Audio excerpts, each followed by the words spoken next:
नमस्कार दोस्तों, आप देख रहे हैं आज स्टडी ऑफिशियल। और आज के इस वीडियो में दोस्तों हम बात करेंगे कोलकाता के आरजीकर मेडिकल कॉलेज और अस्पताल में हुए एक बेहद दुखद और निंदनीय घटना के बारे में। इस घटना ने पूरे देश को हिलाकर रख दिया। हम चर्चा करेंगे कि कैसे इस केस ने पश्चिमी बंगाल की राजनीति में भूचाल ला दिया। हम ये भी जानेंगे कि मुख्यमंत्री ममता बनर्जी ने 1 सितंबर को विरोध प्रदर्शन का ऐलान क्यों किया है, उन्होंने प्रधानमंत्री नरेंद्र मोदी जी को क्या पत्र लिखा था और उसका क्या जवाब मिला है। इसके अलावा हम बात करेंगे कि बंगाल में रेप के कितने मामले अभी तक पेंडिंग हैं और राज्य सरकार इस पर क्या कदम उठा रही है। साथ ही दोस्तों हम ये भी देखेंगे कि पश्चिमी बंगाल एक नया कानून लाने की तैयारी में है, तो ये नया कानून क्या बदलाव लाएगा। तो चलिए शुरू करते हैं।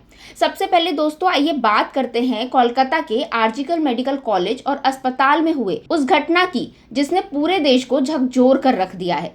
एक महिला ट्रेनी डॉक्टर के साथ बलात्कार और फिर उसकी हत्या कर दी गई। इस घटना के बाद पश्चिमी बंगाल की राजनीति में खलबली मच गई।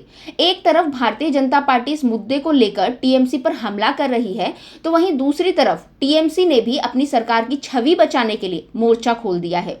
मुख्यमंत्री ममता बनर्जी ने इस मामले पर गंभीर रुख अपनाते हुए 1 सितंबर को राज्य भर में विरोध प्रदर्शन करने का ऐलान किया है।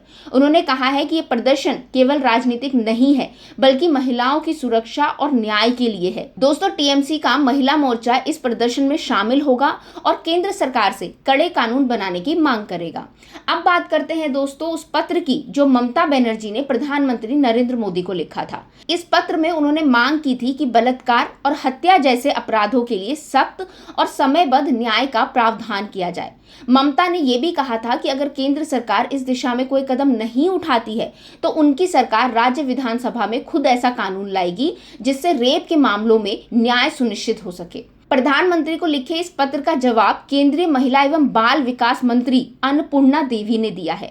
उन्होंने कहा कि ममता बनर्जी के पत्र में दी गई कुछ जानकारी तथ्यात्मक रूप से गलत है। उन्होंने बताया कि पश्चिम बंगाल में 48,600 से अधिक रेप और पोक्सो के मामले लंबित हैं, लेकिन राज्य सरकार ने अब तक फास्ट ट्रैक स्पेशल कोर्ट की संख्या बढ़ाने के लिए कोई विशेष कदम नहीं उठाया है।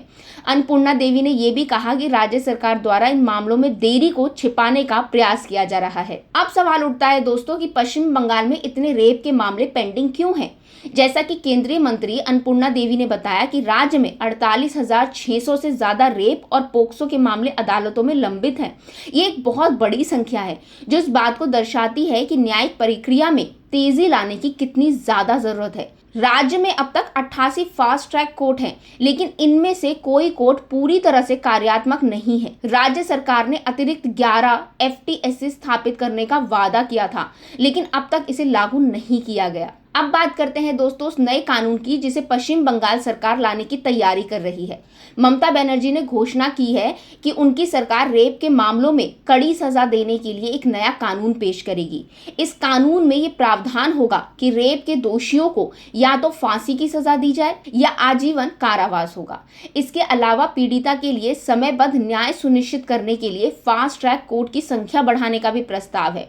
दोस्तों ये नया कानून इसलिए भी जरूरी हो जाता है क्योंकि मौजूदा कानूनों में दोषियों को सजा मिलने में काफी समय लग जाता है और कई बार तो न्याय मिल भी नहीं पाता। नया कानून इन कमियों को दूर करने का प्रयास करेगा और सुनिश्चित करेगा कि पीड़िता को न्याय जल्दी मिले। दोस्तों इस कानून के तहत दोषियों के लिए सख्त सजा का प्रावधान होगा जिससे अपराधियों में कानून का डर बना रहे। साथ ही ये कानून अदालतों को एक समय सीमा के भीतर मामले को निपटाने का भी निर्देश देगा ताकि पीड़ितों को लंबे समय तक न्याय के लिए इंतजार न करना पड़े।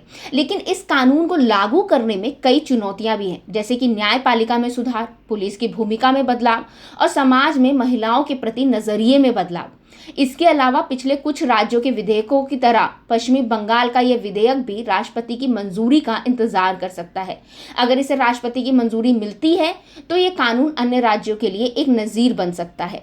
तो दोस्तों आज के वीडियो में हमने कोलकाता के रेप और हत्या मामले पर हो रही राजनीति, ममता बनर्जी के प्रदर्शनों और पश्चिमी बंगाल में रेप के मामलों पर विस्तृत चर्चा की। हमने ये भी देखा कि राज्य सरकार कैसे एक नया कानून लाने की तैयारी कर रही है जिससे रेप के मामलों में तेजी से न्याय मिल सके। ये कानून कितना प्रभावी होगा, इससे समाज में क्या बदलाव आएंगे, ये तो समय बताएगा। तो दोस्तों, आपको ये वीडियो पसंद आई हो तो इसे लाइक और शेयर जरूर करें। हमारे चैनल आज स्टडी ऑफिशियल को सब्सक्राइब करें और बेल आइकन दबाएं ताकि आपको हमारे सभी अपडेट्स मिलते रहें।